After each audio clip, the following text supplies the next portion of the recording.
Good afternoon, everybody. Just giving you a little recap on the day. Went fishing a little bit at summertime. Actually, it's getting close to fall. Just a word of advice: if you're going to go out and try to go bass fishing, probably a good idea to go early in the morning. I know that's no surprise to a lot of you, but some may not know. Some may be wondering. It's better to go out early. And or it's better to stay a little bit later. But in that middle part of the day, I mean, you can if you want to. If you want to suffer it out, you can do it. Me, I'm going to tell you what, the closer I get to 50 years old, the more I think I'll just pass. And about 11, 12 o'clock, I'm off the lake.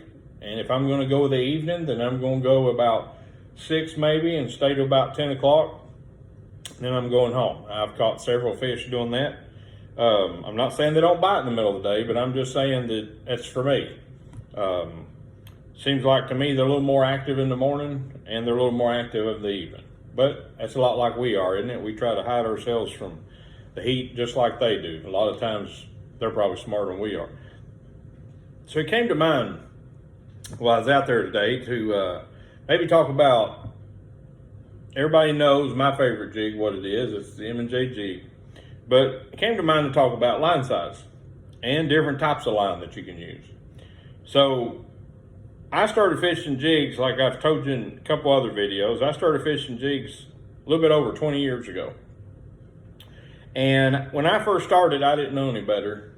And I tied a jig on, it was a little 1/4 ounce jig. I tied it on a 12-pound big game line. And I'm going to tell you what, I caught a ton of fish on 12-pound big game line, throwing a jig.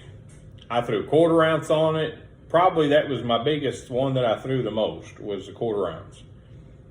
And then I started learning different seasons, different times of year. They were a little bit deeper. Then of course I did what everybody doesn't want to do. There came that day where I threw that jig up in the grass, and you guessed it, I set the hook and the line snapped. I was disgusted. I was disappointed. I retied another one on, kept fishing, caught 2 or 3 little fish. Fish hit it, set the hook, line snapped.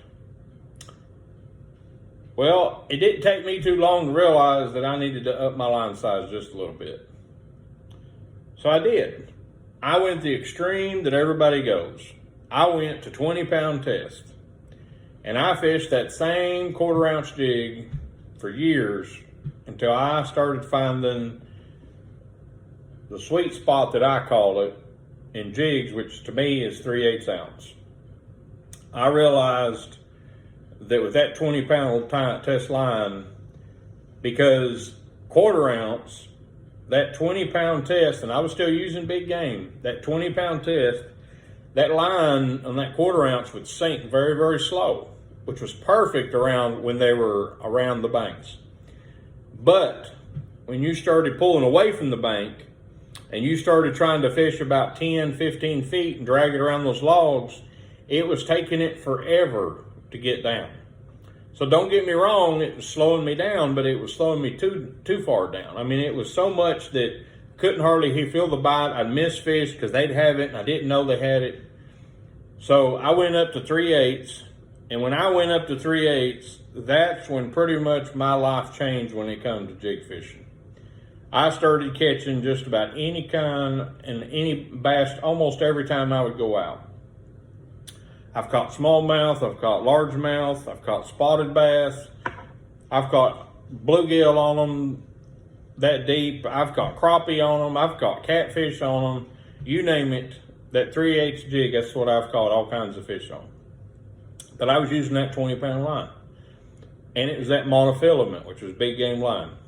And I kept doing that. But about once, until eventually it about drove my wife crazy, because every 2 to 3 weeks, because I went quite a bit, every 2 to 3 weeks I was changing out my line. Always changing out my line. Why? Because that monofilament big game kept a lot of memory. And where I'd throw and throw and throw and throw and work and work and work those jigs all day long, or spinner baits or any baits that I was using, that monofilament especially that big game, it worked. But I constantly had to change it. So I was going through, and it's not very much. I think still you can go to most places and buy it for like $7 for a big spool. Very inexpensive. But I also noticed that I would lose a lot of fish because I'd have a lot of fish spit my jigs. And it did great for top waters. It did great for a lot of things. But I noticed that a lot of fish would spit my jigs, or they'd be on and I didn't even know they were on. So what I started learning was, a friend of mine, he fished jigs a lot more than I did. And he told me one day, we were fishing in his boat, and he told me, he said, man, do you feel those rocks down there? And I thought to myself, feel the rocks? How in the world is he feeling the rocks? I don't feel no rocks. I've got a nice rod and reel. I've got 3/8 jig. How's he feeling the rocks? He's fishing the same kind of jigs I am. I asked him, I said, how do you feel the rocks? He said, well, I can feel them. Can't you feel them? And I was like, no. And he said, here, hold my rod. I started dragging it down through there, and I realized, man, I can feel every little tick, everything on there. How can you feel that so good?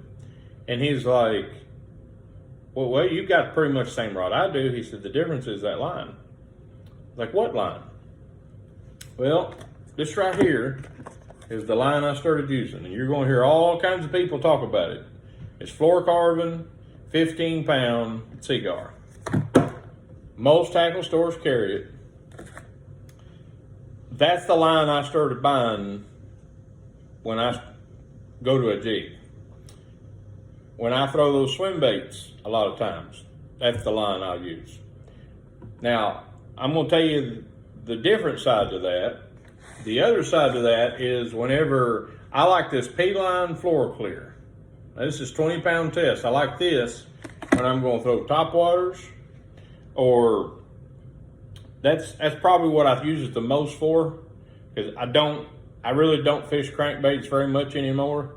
I used to, but I just don't fish them anymore. They've gotten so expensive. Like I've told you in several other videos, I just assume to throw a crankbait anymore. I just assume take a little speed crawl.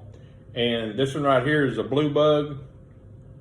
You can see it's got a little bit of blue tint to it. I just soon take that right there, thread that on this,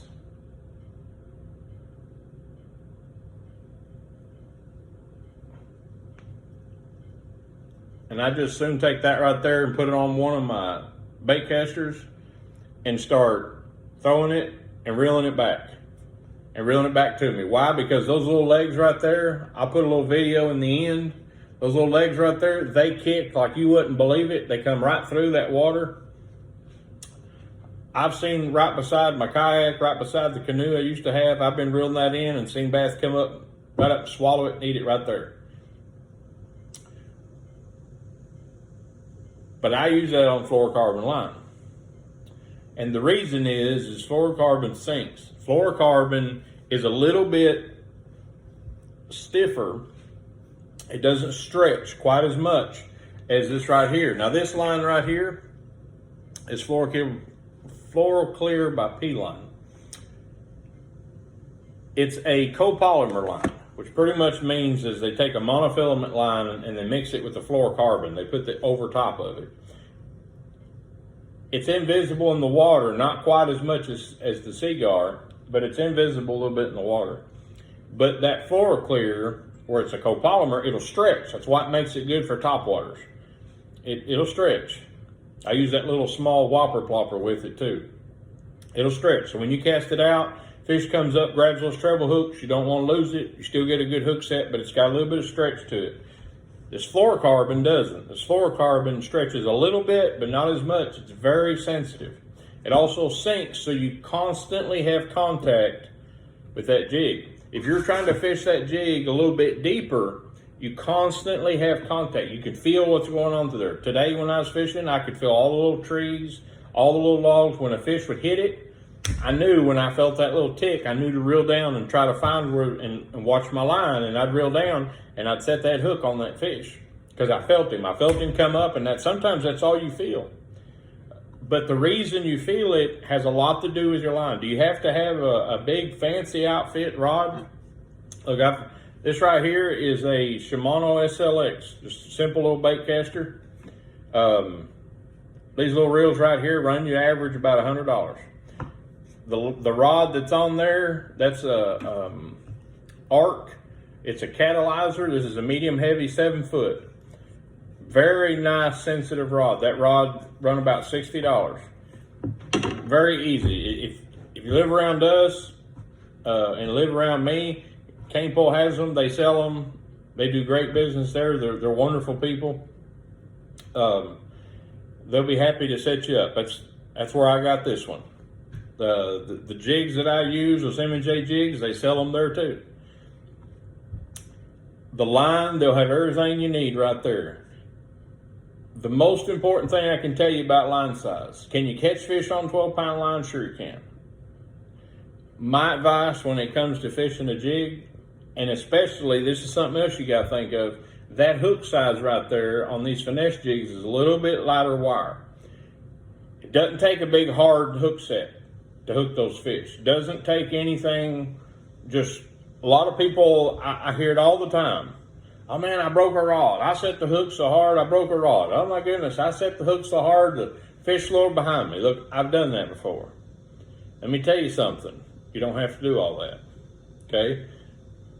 These M&J jigs and these little finesse jigs, they're a thin diameter hook. They punch a little small hole.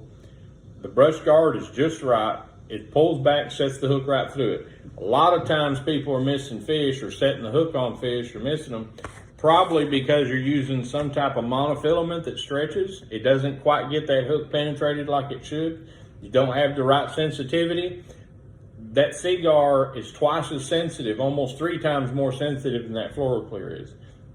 Floral Clear, you fill it in, you throw it in there and you can feel it. Don't get me wrong, I've caught fish with that line.